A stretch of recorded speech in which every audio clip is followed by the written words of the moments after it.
Complete concept with best explanation.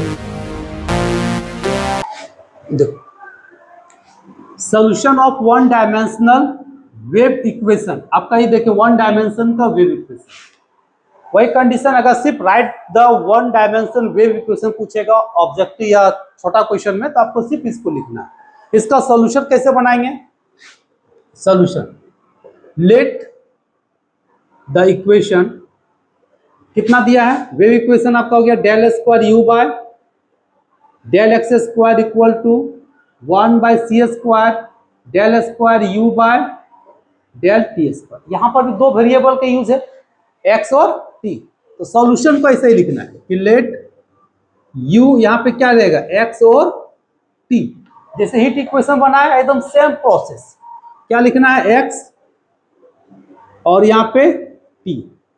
इसको मान लेते हैं 1। ये हो गया आपका बी द सोल्यूशन ऑफ, चलिए हो गया 1, ये हो गया आपका 2। किसका सोल्यूशन हो गया? 1 का। तो देयरफॉर 1 इंप्लाइज, इसको पुट करेंगे किस में? 1 में। तो क्या बनेगा? यानी x कितना बार डिफरेंशिएट होगा? 2 बार, 1 2। यहां पे क्या लिखना है? t। RHS में 1 बाय सी स्क्वायर, एक टी के रिस्पेक्ट में कितना बार डिफरेंशिएट है? 2 बार। तो यहाँ पे x होगा और t कितना बार डिफरेंशिएट होगा? इसको फिर सेपरेट करेंगे, x को एक तरफ, y को एक तरफ। तो double dash by x equal to t dash by t, और इसके साथ कौन है? C square. इसको मान लेंगे हम लोग म्यू। इसको मान लेते इक्वेशन। अब यहां से दो रिजल्ट हम लोग का आएगा, एक फर्स्ट एंड म्यू को लेंगे तो क्या बनेगा? X double dash by x equal to mu c square t. इसको सॉल्व करेंगे तो कितना आएगा? Minus mu c square t. कैसे आ गया? एक मिनट, इसको लेंगे तो सिर्फ म्यू होगा ना, तो आपका हो जाएगा म्यू एक्स इक्वल टू 0। इसको मान लेते इक्वेशन 4। एंड टी वाला को लेंगे double dash t equal to कितना? यहां पे आपका हो गया सी स्क्वायर यानी कि म्यू। तो t dash minus c square mu t equal to 0। ये हो गया आपका 5। अब केस हम लोग यहां पे लेंगे, केस 1 2 3। चलिए केस 1, केस 1 में क्या लेंगे? म्यू का वैल्यू 0। तो दिस इंप्लाई, जब म्यू का वैल्यू 0 लेंगे तो सबसे पहले हम लोग जाएंगे 4 के पास। म्यू का वैल्यू कितना पुट करेंगे? 0। तो डबल डैश बराबर 0। तो यहां से x का वैल्यू कितना निकलेगा? एक बार डिफरेंशिएट करेंगे a1, फिर डिफरेंशिएट करेंगे तो x बराबर a1 x प्लस a2। चलिए x निकल गया। फिर हम लोग किस में चलेंगे? 5 में। तो 5 में कितना होगा? Double dash equal to 0। तो यहां से t का वैल्यू कितना निकलेगा? b1 t plus b2। देखिए x निकल गया, t निकल गया। तो देयरफॉर सॉल्यूशन किसका? 1 क्या हो जाएगा? u x t बराबर, चलिए x का वैल्यू पुट करेंगे कितना? a1 x plus a2। इधर से हो जाएगा b1 t प्लस b2। एक सॉल्यूशन आ गया। हम लोग लेंगे केस 2। जब म्यू का वैल्यू ले लेंगे ग्रेटर देन 0, यानी कि ग्रेटर देन 0 मतलब लैम्डा स्क्वायर लेट करेंगे, यानी कि mu equal to greater than 0। तो हम लोग को क्या क्या आएगा यहां पे देखते हैं। तो देयरफॉर किसमें चलेंगे? 4 में। तो 4 में चलेंगे तो म्यू की जगह पे क्या लिखेंगे? Lambda square. तो आपका हो जाएगा x double dash minus lambda square x बराबर 0। फिर होमोजेनियस का कंसेप्ट, तो होमोजेनियस के अकॉर्डिंग हम लोग यहाँ चलेंगे तो क्या निकलेगा? M square minus lambda square बराबर 0। तो एम का वैल्यू क्या निकल गया? Plus minus lambda. तो देयरफॉर एक्स बराबर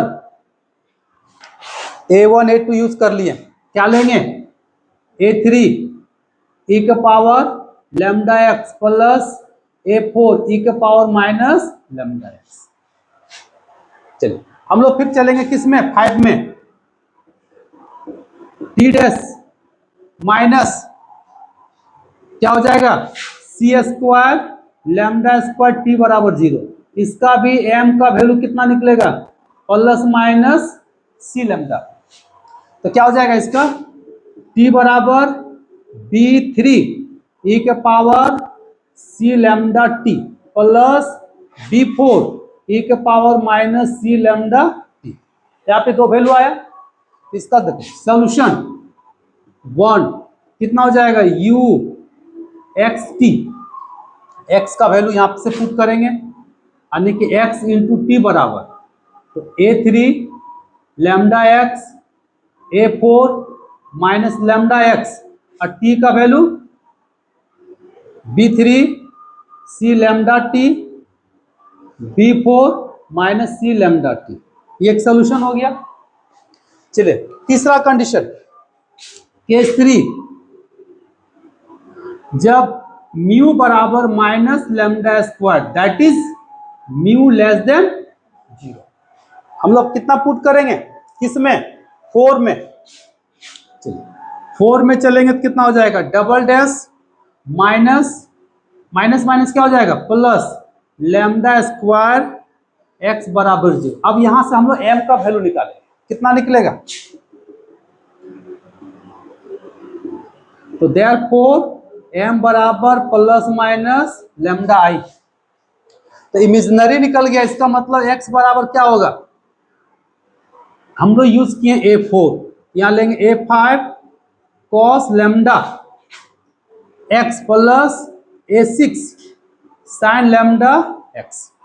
फिर हम लोग चलेंगे किस में 5 में। चलिए 5 में पुट करो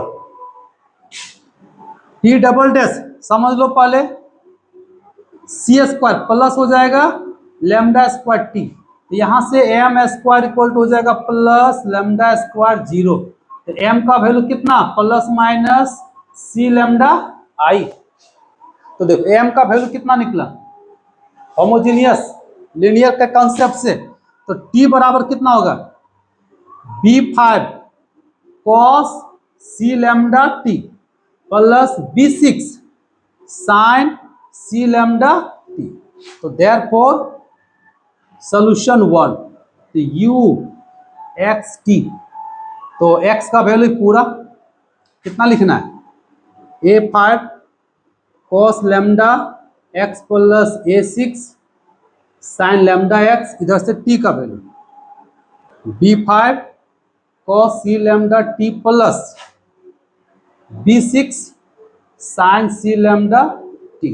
अब जितना कांस्टेंट है A1 A2 डॉट डॉट बगल में लिख सकते हो, वेयर A1 से लेके A6 B1 से लेके B6 आर कांस्टेंट, सब क्या है कांस्टेंट, लास्ट में लिख दोगे। चलो इसको नोट करो। अब इसको हम लिखेंगे 2 डायमेंशन वेव इक्वेशन। तो क्या करना है टी को एक तरफ रखना है यानी कि del square u by del t square. Wave equation में क्या था अति हीट इक्वेशन में यानी कि टी सिंगल डेरिवेटिव था, एक्स डबल डेरिवेटिव, यहाँ पे क्या दोनों डबल डेरिवेटिव है। तो हम लोग इसको क्या लेंगे सी को इधर ले आएंगे, तो del square u by del x square plus del square u by del Y.